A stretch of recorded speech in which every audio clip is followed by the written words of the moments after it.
The old saying goes, a car loses value as soon as you drive it off the lot. It's true, and it can be a big hit, almost half its value in the first 5 years. Buying a new car is a terrible investment. But EVs take an especially large hit, and the losses some suffer are astonishing. EVs have lower operating costs than gas cars, especially if you charge them at home, less maintenance, and no fuel costs. But owners may be shocked at how little they get when they try to sell it. Many analysts worry that poor resale values threaten EV adoption. Used EVs might be cheap, but new car buyers might worry they'll lose too much money. CNBC explains why EVs have had such poor depreciation rates and what that really means for their future.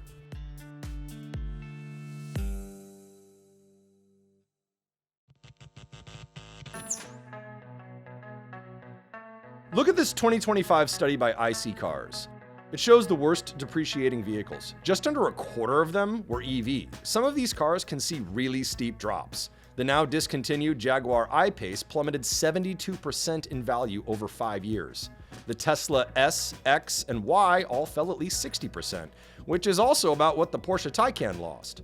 Even a relatively inexpensive EV, like the Nissan Leaf, was one of the list's biggest losers. Contrast that with the least depreciating vehicles. The Porsche 911, perhaps one of the most coveted sports cars of all time, holds value exceptionally well despite a high starting price tag. Right after that, another Porsche. The Boxster also holds its value relatively well. Note the difference. The 3 fuel-burning Porsches depreciate little, while the electric Taycan's value crashes. Over a 5-year period, EVs depreciated about 59%, far more than the overall industry average of 46%. A vehicle's depreciation rate is a major factor in the total cost of ownership. That is, how much money you'll spend on everything from the time you buy to the time you sell or send it to the junkyard. How much you get back when you sell is subtracted from how much the vehicle cost to buy in the first place. The difference is depreciation. Depreciation rates especially matter for EVs because automakers are trying to attract more mainstream buyers who are crucial to widespread EV adoption. For EVs to be both a good investment for automakers and a solution to climate change, they're going to have to become popular. For much of their history, they have been mostly a niche product or luxury good. That was always the main factor on EV acceptance, EV growth, is, do you have enough affordable vehicles? A person who's buying a $25,000, $30,000 sedan is not going to buy a $50,000 electric SUV. But this has also meant that the people who have historically bought EVs don't need to worry so much about EV depreciation. Luxury cars, with the exceptions of those Porsches and a few others, also tend to have worse depreciation rates. What kind of people buy luxury cars? People who, for all intents and purposes, have money to burn. And who buys electric vehicles? A lot of the same people.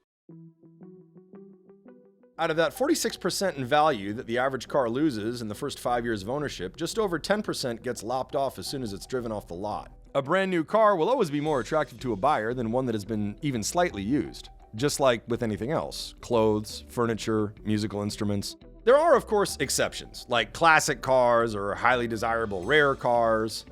But something else plays a key role, especially in that 10% drop, and that's incentives. Dealers or automakers slap discounts on cars to sell them. Not all cars get these, but a lot do, and that drives down the value of the vehicle. That's mainly because when you go to sell it, the buyer is factoring in the fact that you got a discount on that car in the first place. That's true even if you didn't. EVs, of course, have received a number of incentives. Some are offered by state governments, but perhaps the most widely known were the federal rebates that expired on September 30th, 2025.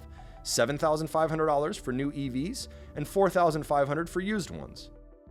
Believe it or not, the $7,500 credit is terrible for depreciation. So it going away will actually help the depreciation rate somewhat. EV incentives overall were more than twice those of the overall market in August, which was the most recent data available when this story was published. They were even higher than they were in the same month of 2024. Another problem, EVs are getting better so quickly that even one just a few years old could look outdated. They're high-tech vehicles. And what happens in the high-tech world over time? It changes quickly. And so EVs are evolving quicker than the traditional car, which means a 2 or 3 year old EV seems that much more obsolete than a 2 or 3 year old gasoline or even hybrid vehicle. Here's an example. Over a 10-year period, the maximum range of an EV about doubled, and the median range roughly tripled. Here's another. More and more brands are stocking their EVs with more efficient 800-volt architectures, which can roughly cut charging time in half. Older EVs still run 400-volt. All kinds of EV tech are improving. One thing that is important to note, a lot of people are afraid to buy EVs because they are afraid they are going to have to repair or replace the battery. Studies are showing battery durability is beating expectations, and the cost of replacing batteries is dropping. Battery health is actually much better than consumers expected a few years ago. Those vehicles coming back to the market, majority of them have a very good battery. Consumer education will help in that market. Despite their benefits and improving technology, EVs still appeal to a relatively small number of people. First of all, prices are pretty high, and a disproportionately large share of EVs are either premium or luxury vehicles, or are at least priced that way. On average, buyers paid about $9,000 more for an EV than they did for a simple gas or hybrid vehicle. With the exception of the Porsches and perhaps a few higher-priced sports cars like the Chevrolet Corvette, most of the least depreciating vehicles are mainstream ones, a lot of Toyota, Honda, and Subaru sedans, coupes, and crossovers. In contrast, almost every one of the steepest depreciators is made by a luxury brand or has a starting price well above the average.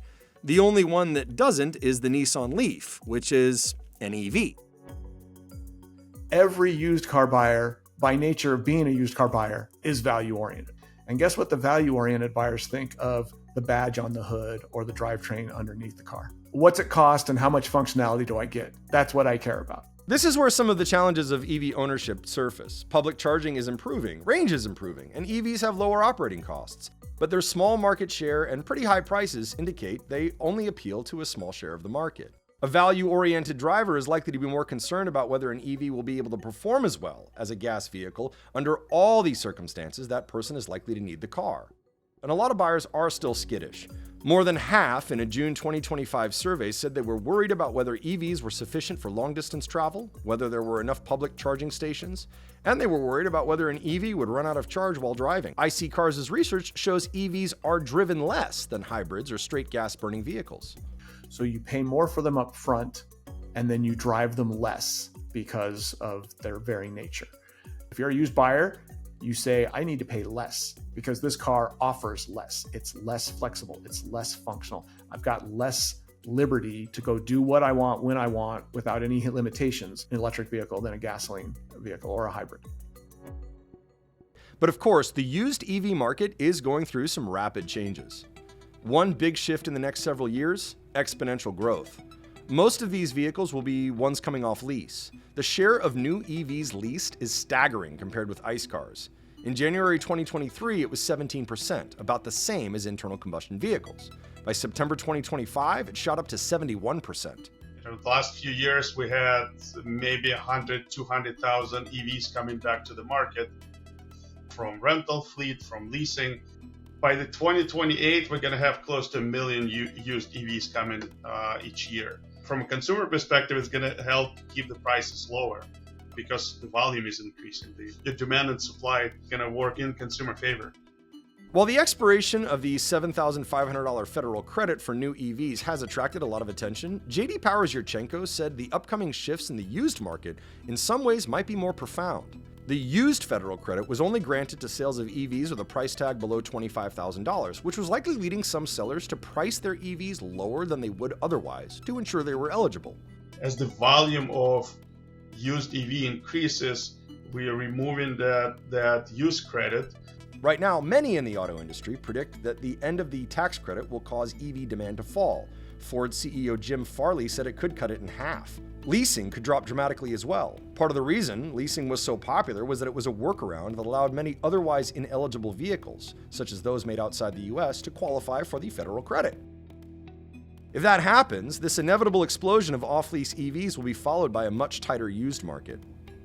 That means they'll have less supply of new EVs, and we won't have the incentive hammering the depreciation value right out of the door of the showroom.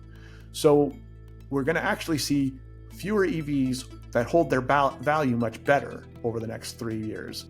However, it is important to note one final thing. Depreciation only matters up to a point. There is a way to buy an EV and make it hold its value about just as well as an internal combustion car. buy it and hold on to it for a long time. Cars basically all reach the bottom of the depreciation curve after about 8 years. So if you buy an EV and hold on to it for about that long, you aren't taking as much of a hit on that car compared with a gas car at all. It'd be good if people knew this up front and they adjusted their ownership plan based on that, which is either buy an EV and keep it a long time, or I'm a guy who switches cars every 3 years. Great. Don't buy an EV. Lease it at most.